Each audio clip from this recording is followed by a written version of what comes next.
and welcome to the third edition of the Lantern Sports Podcast. We missed out last week, but we're back here to talk some Buckeye baseball. Alongside me is Brandon Beam of Scarlet and Gray Sports Radio. Brandon, how you doing today? I'm doing well, Grant. That's great to hear. And then next to him, baseball reporter for the Lantern, Nick Dybel. Nick, how you doing? Doing well. It's good to hear.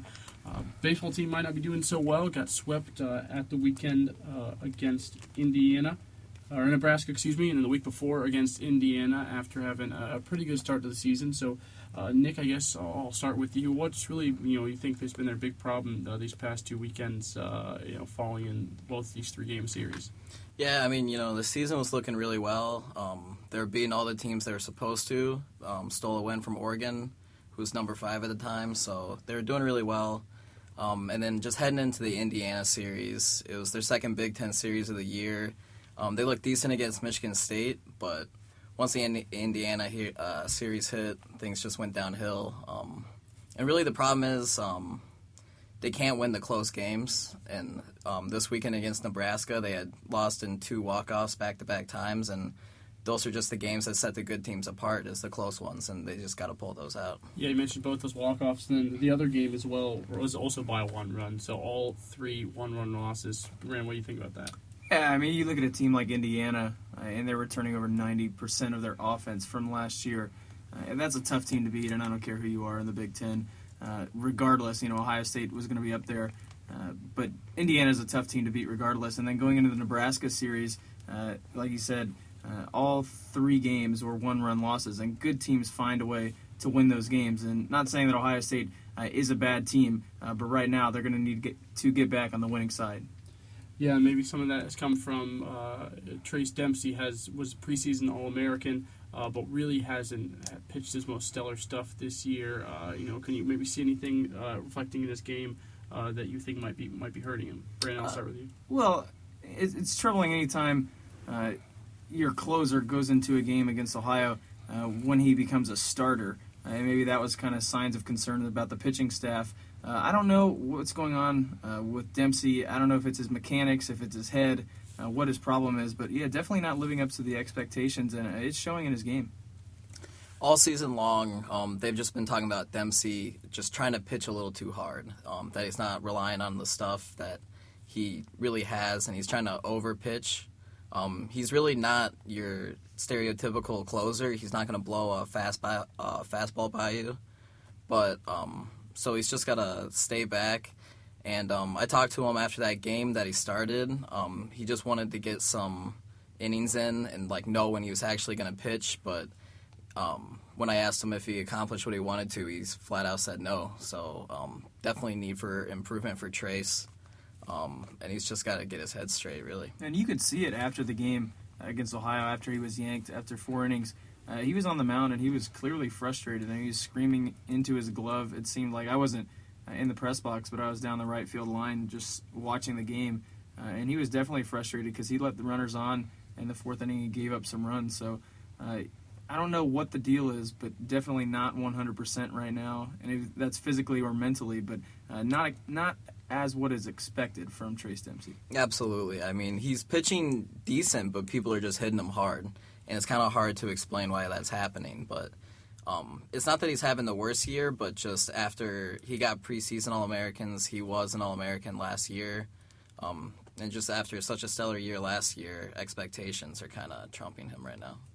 Yeah, definitely. And so someone else whose expectations haven't lived up to them, Pat Porter. Only batting .223 last year, but he was really one of the key guys for Ohio State last season. Had a .296 average, had a lot of RBI. What have you seen from him that's kind of shown, or have there really been any games in particular that he really hasn't come to the fore like he used to? Well, you look at last season, and Pat Porter really carried Ohio State's offense. He might not show an RBI as he had, just under 40, but it was incredible the way he got on base in big situations. And this year, he started out in the 3rd spot, batting number 3, and then right now he's been dropped to the number 6 spot. And maybe that's showing, head coach Greg Beals losing some faith in his man right there. But Pat Porter just hasn't been able to produce this year, and he's been striking out a lot. And, besides Porter, you got Dezay coming back, who was also supposed to produce, and just some of these veterans aren't doing what they probably were expected to do. From day one, this team was supposed to be defense, it was supposed to be pitching, but I think they definitely wanted more production from these guys, and that were supposed to be the 3, 4, 5 batters. So hopefully that turns around as well. Yeah, but they have been getting production from some freshmen in particular. We're going to talk about Ronnie Dawson first. Said you could talk a lot about Ronnie. What do you think he brings to the table for this Ohio State team? Ronnie's just an absolute spark plug. I mean, he'll hit a pop out to center field, and he'll be rounding second by the time they catch it. I mean, he is so quick, and besides that, he just brings a lot of youth to the table. He crushes the ball. He's had a couple of mistakes out in the field, but relatively he's a really good center fielder. He's got a lot of speed out there as well. Just a lot of upside to Ronnie. Yeah, I agree. I mean, you look at Dawson, he's the prototypical 5-tool player. He can run, hit, steal, field, throw. He can just do everything. And he's played left field, he's played right field, and he's played center field, all for Ohio State this year. So Dawson, going ahead into his future, I think he's going to be a huge player for Ohio State, and the fact that he's hitting over 300 this year in his freshman campaign is actually pretty impressive. Yeah, and then you got another freshman outfielder in Troy Montgomery making a big impact. We talked about Dawson had so much to his game. What does that go for Montgomery? Montgomery is just another guy. He had a grand slam against Michigan State, but he's just been really consistent. He's a really hard player, and it's just every week a different freshman steps up, and he's just one of them that you expect to see every couple series. He's going to make a really big game. Yeah, I'm in agreement right there. He can do a lot of things. He's a great center fielder. I've made him, I've seen him make a few awesome plays with the mitt, and then his bat is starting to come alive. So if Montgomery can make some more production with his hitting and getting on base, and then following that with maybe steals, he's going to be a great player for Ohio State going forward as well. And then maybe looking at, we mentioned Dempsey, who isn't having his best stuff on the pitching staff. Who among that group of guys has caught your eye so far this season? Staying on freshmen, Jake Farmer, I think, has been the best guy, at least freshman pitcher, young pitcher for Ohio State. He went against Marshall, and he went 5 innings, only gave up a hit in that game. So he went 5 innings, only giving up 1 hit as a starter, which was his career long. And going forward, he was going to be drafted out of high school, but MLB teams realized that he was going to go to Ohio State, and he had his mind already set, so that's why he didn't go higher in the draft. But look out for Farmer going into the future, because this guy, he's got some nasty stuff. I think overall the number 1 starting pitcher was up in the air when the season started between Grieve and Riga. I think Riga really solidified himself as the number 1 guy. He's the one who really led them in that win against Oregon, definitely their best win of the season. He won a complete game shutout, just dominant. And but another freshman, Travis Lankins, he's been really good out of the bullpen. He's absolutely dominating. Another freshman who's starting is Tanner Tolley. I mean, Tolley just goes out there and he just has no conscience. He just goes for it, and he just commands all of his pitches so well. So, the pitching's doing really good, and there's so much upside to this team. They just need to figure out a way to win the big ones, especially in the Big Ten. Right, and like you said, it's all there. It's just putting the pieces together and going on a run. Because, baseball teams can get cold and they can slump and they can get really hot and they can not lose games for months on end. And so Ohio State, they do have the pieces. They've got the young guys to do it. They have the experience. So it's whether or not they can just put that together. And, there is something to be said about they are improving. Before those 2 series, they had won 8 of 9. As long as they can just peak when the Big Ten tournament comes around, that's really what they need to focus on right now, is just getting better day by day and trying to make a run when it counts, because they're absolutely capable of that. Yeah, and we talked about they had these losses, but they did win both their midweek games against Ohio and Toledo. Now they're going to do the same thing, or play two more teams this week. First, it's Eastern Michigan tomorrow, and then Dayton on Wednesday. But then Penn State comes into town for a series this weekend in Columbus. How big? We talked about they do have the pieces, and they can make a run. How big is it to get back on the right foot this weekend against the Nittany Lions? I think it's big. Anytime you drop 2 straight weekend sets, you get swept in any of it, you want to get back on the winning foot. So I would expect to see Ohio State maybe be a little more aggressive on the base paths this weekend. They're one of the lowest in steals attempted in the Big Ten. maybe just try and force the issue of producing runs, which is what they've lacked recently. So, I think getting the wins against Penn State are big, and then the two midweek matchups again against Eastern Michigan and Dayton are also big. But just to get the series win against Penn State, I think is going to be the biggest issue. They've done a really good job all season of going to these midweek games and really dominating and winning the games that they're supposed to. But then when it comes to Penn State, they just got to get their eye on the ball with the Big Ten. If they don't start racking up Big Ten wins, they're going to fall to the bottom of the standings real quick. So they're just a young team, and that the youth brings a lot of energy to the team, but at the same time they make these young mistakes, and they make them on the weekends when it really counts. So that's really what they need to work on. Yeah, definitely. We're hoping Ohio State can turn the ship around this weekend against the Nittany Lions. Good baseball chat from you guys there. And when we come back, we'll talk just a little bit about the upcoming Ohio State football spring game.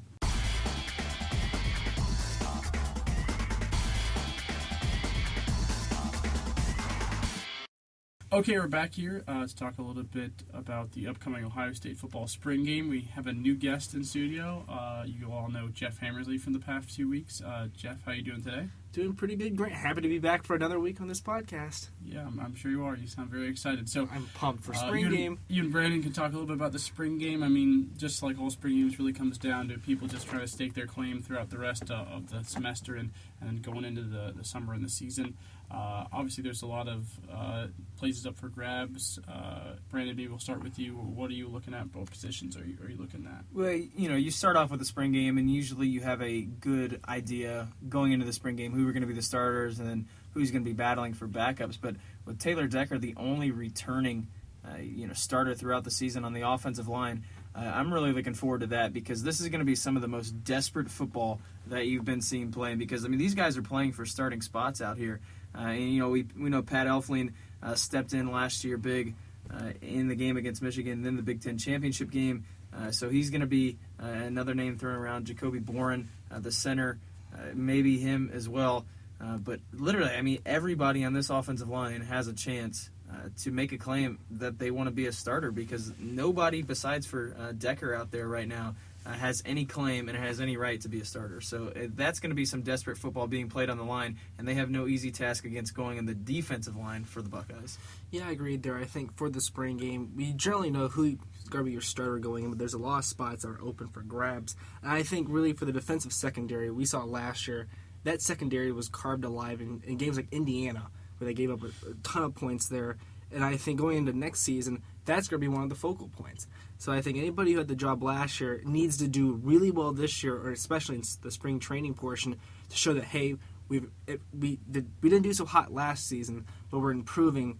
Let's keep the spot, a little bit different leadership role here, but still, if you do well in the spring practice, and then on top of that, if you look good, hopefully that transitions to a good opening game against Navy to begin the 2014-2015 campaign. Yeah, and you look at staying on the defensive back side of the ball, looking at the linebacker spot. Ryan Shazier is not going to be there patrolling the middle anymore. So you have guys like Curtis Grant, Josh Perry coming back. And then you've got new guys coming in. Raekwon McMillan was a highly touted recruit coming in. Hearing a lot of good things about Raekwon in the defense side, flying to the ball. Also, Darren Lee, another guy to watch out for. I heard that he's put in a really good spring. So just a few guys to watch out there. And I would assume filling one linebacker spot unless they're going to do a rotation or maybe switch up the defense. But so one starting linebacker spot to fill, and there's more than 2 or 3 capable enough guys to fill that spot. Yeah, I think I'm going to go with a different route. I think in the quarterbacking spot, I think Stephen Collier, even though he won't be starting with Braxton Miller as the number one, probably Cardell Jones 2 or even Barrett in that spot there. I think down the line, if he looks good now, he has a lot of potential down the line. So I think if he looks really good now, who knows? He may get a couple snaps this season, but especially next season, or the year after next, he's going to be one to go to, guys. So I guess if he can get into the system, see how Braxton runs it, see how all the pieces run with like the receiving core, the spread offense, he's going to be the future for Ohio State. I really think that. All right, and I don't think it's up for debate at all who's going to be the starting quarterback when Ohio State takes on Navy in that opener. Braxton Miller is going to be the guy. He's been the guy for the last 2 years and some change for Ohio State. He just happens to be injured right now, is not practicing, but I think he's going to take the snaps, and then, like you said, between Barrett Jones and, Barrett and then Cardale Jones, it's going to be interesting to see the quarterback battle too, because those guys, going to want it and fill in the Kenny Guyton shoes. So that'll be interesting, and then also literally every position on this team is up for grabs. Looking at the running back spot, I believe Ezekiel Elliott is going to be the guy to go to. You also have Rod Smith coming back, Briante Dunn, Dontre Wilson, who was the factor back last year. So just this whole offense right now and in the spring game is going to be totally new to what you saw last year compared to Braxton Miller, Carlos Hyde, Hall, the offensive line, and the same guys who got the ball over and over. So this is going to be brand new offense. So it's going to be intriguing. Yeah, with Meyer, especially with the spread offense, I mean, obviously it's so important to his mantra and what he does as a coach. But you kind of mentioned Kenny Guyton earlier, and really if you think about it, how big of a role he played the last season, I mean, coming in when Braxton was injured and basically not even missing a beat. Do you think there are any fears, again, you said Braxton out right now, do you think there are any fears that, one of these guys will have to step up and do the same if Braxton can't remain healthy like he did last season? Well, I don't think it'd be necessarily fears. I think it's these guys come to Ohio State to play football, and they just happen to have an unbelievable quarterback who is heading the Heisman race going into last season, and then coming into this season has also got another chance at it. But I don't think they're fearful. I think they're probably hungry for the opportunity that they weren't able to show last year. I mean, we saw Cardale Jones in a few games last year, so it's going to be interesting to see. But, I mean, Braxton, as we know, has dealt with some injuries in the past, so if he can, if he decides to get hurt, or I mean, not decides to get hurt, but if he does get hurt, definitely some big-time opportunities for the quarterbacks. Yeah, I agree there. I think looking at the track record for Braxton Miller, he's had a history of injuries. We go back a couple years against Purdue during the undefeated regular season. There was a bowl ban, got hurt there. Kenny Guyton scored that game-winning touchdown. Then last season, San Diego State, he goes down. I mean, I think the concern shouldn't be that much, but in the back of your mind, you have to figure it's football. Injuries will happen. Look at Christian Bryant last year. He gets hurt. I mean, no one thought that was going to happen with like a couple minutes left in the game.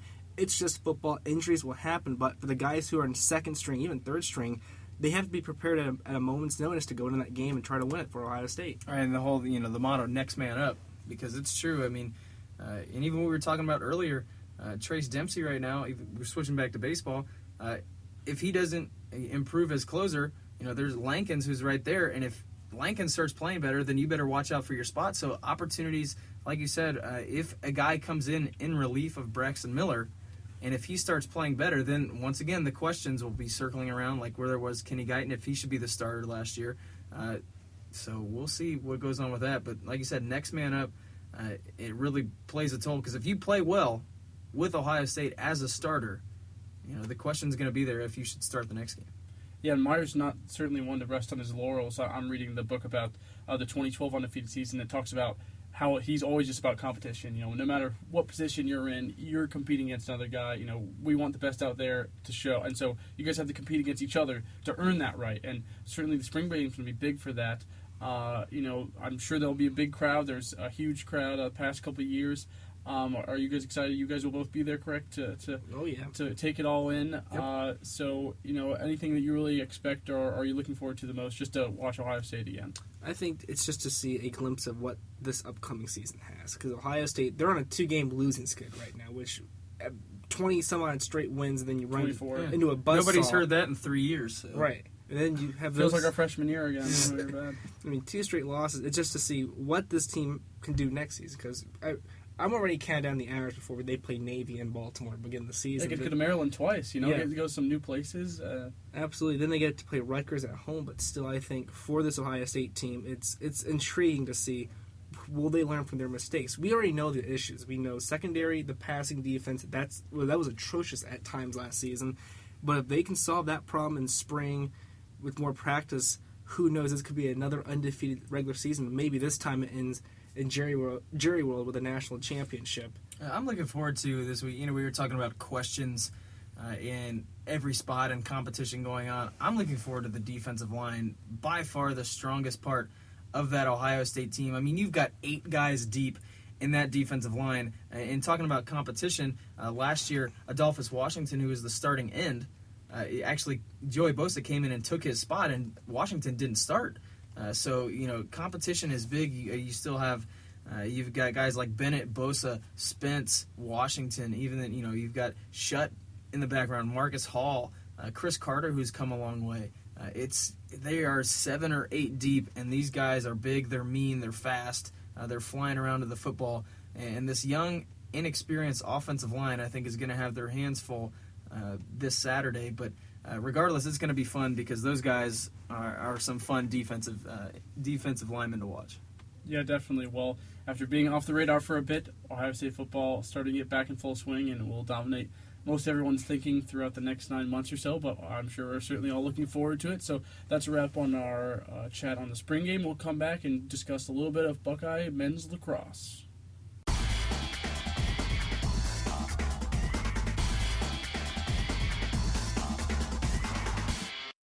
Back here for our final section today, talk about Ohio State men's lacrosse. Alongside me now is Brett Amadon. Brett, welcome back to the podcast. How you doing? I'm doing good. Happy to be here. It's great to hear. Well, Ohio State men's lacrosse season is already in full swing, now kind of winding down almost. They did get a win this past weekend against Delaware, but still they maybe are not going up to expectations as they had the last season. I mean, they won the ECAC conference tournament last year, but this year have been having a little bit of a struggle. It has been a little bit of a struggle, but that's not indicative of the way that this team's playing right now and what they could be. You mentioned they beat Delaware over the weekend. That was their first road win of the season, so that was a big win for them. Delaware, the team that's a little bit in a spiral right now, but nonetheless a win's a win, 15-9. Not only that, they scored the first 8 goals of the game, so they really got off to a hot start, which is what you wanted. They've won 3 out of 4. Mentioned a couple weeks ago they beat Bellarmine. That was their first win of the conference this season. That was big for them. Obviously dropped the game to Notre Dame, but then they were able to come back and beat Jacksonville in kind of some wet conditions. But if you look at them, so they're on the right track. They're 4-6, 1-0 in the conference. But from here on out, they have just ECAC opponents. They got Michigan in the showdown this Saturday, Air Force, and Fairfield. Now the ECAC, it's a tough conference this season. Michigan's obviously a team they're 4-8, but this is, they just became a D1 team a couple of years ago. They're trying to piece it together. They've had some really close games. They're 4-8, but they play teams really tight. Air Force is a team that's a little bit tough team to get a grasp on. They're 7-3, but they got losses to Canisius and VMI. VMI's only won 1 game all year. That's obviously against Air Force, but Air Force 7-3. They got senior Tatman. His name's Mike Crampton. 30 goals in the year, 43 points. He's a guy that can definitely score with the best of them. So Air Force is a team to look out for. And then Fairfield. Fairfield's 9-2. They're ranked 13th in the nation. This is a team that got losses to Hofstra and Providence, but outside of that, wins against Yale, wins against UMass, Bucknell, at Michigan, at Delaware. Like they're starting to win games that they should, and they're winning them convincingly. So Fairfield's obviously the favorite to win the ECAC, but with 3 games left in the season, Ohio State's undefeated in the conference. They can still make a run at it, and with the way they're playing right now, that's definitely a possibility. Yeah, and you mentioned when we were talking before that making a run in the conference would be their only shot for the postseason play. Yeah, it would. Well, if you look about it, lacrosse, not as many teams make the NCAA tournament as basketball. Obviously, 16 teams make it for college lacrosse. I'm pretty sure, unless things have changed. So Ohio State's sitting at 4-6. They're not ranked. They were top 10 to begin the year. A lot of people thought they were overrated, and right now they'd be right that we're 4-6. But for us, we got to win the conference tournament, get the high seed we can, and then obviously if we do, it's going to be a road game. We're going to be playing one of the top dogs in the nation. Maybe looking at North Carolina or Cornell, who actually just dropped their first game of the season against Harvard. But it's not going to be an easy road. But for Ohio State, they're going to have to figure something out. And for them, I like what they've been doing. Like I said, we've won 3 out of 4, and it's important because they've had a lot of injuries. Turner Evans took a big hit against Jacksonville. He did not play against Delaware. Players such as JT Blueball, the freshman from Galena, Ohio, played at Columbus DeSales. He stepped up, had 2 goals. Ryan Hunter, who scored his first goal against Jacksonville, he stepped up, had 2 against Delaware. And then Scott Spencer, the senior goaltender, who's also from Ohio. Greg Dutton went down with a concussion after the Denver game, and Nick Doyle, the freshman goaltender, got started against Bellarmine. But since then, it's been Scott Spencer. He's made 3 starts, lost his first one to Notre Dame, but he's been able to put together 2 impressive starts against Jacksonville and Delaware. So the fact that Ohio State's they're starting to find some team chemistry, they're starting to find some wins. Imagine what happens when these players come back. They're going to have so much more kind of superstars on offense. Like I said, Turner Evans, Adam Trombley, to go along with Jesse King, who everyone knows is the Tewaaraton watch list player. So, there are exciting things to come, and Nick Myers has his team heading in the right direction. Yeah, and that's certainly a good thing for them, considering especially that the conference tournament this year is here in Columbus, being hosted at Jesse Owens Memorial Stadium. So I guess, coming up now, you mentioned on Saturday the big showdown in the shoe before the spring game against Michigan. What are you looking for them to do on Saturday in the shoe? They got to do their job. They're obviously going to be the heavy favorite against Michigan. Again, Michigan's 4-8. This is only their third year as a Division I program, so they have to come in. It's going to be a larger crowd than usual because of the football game afterwards, the spring game.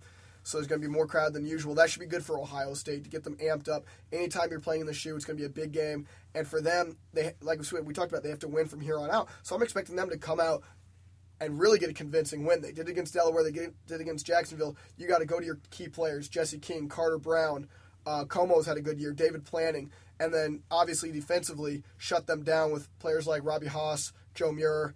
So I really expect them to come out and get the job done because they got one more home game against Air Force, and then they go on the road to Fairfield. But looking at the conference tournament this year, no Denver, no Loyola, as they both moved to different conferences. Those are the teams Ohio State had to go through last season, and those are top-tier programs in the nation. So without them, it makes the job a little bit easier. But for Ohio State, it's all about winning. Yeah, definitely. Well, we'll be interested to see what happens in the Horseshoe on Saturday. But, Brett, thanks for the nice little wrap-up. Appreciate that. And that's all the time we have for this week's podcast. Thanks for listening, and we'll be back again next week.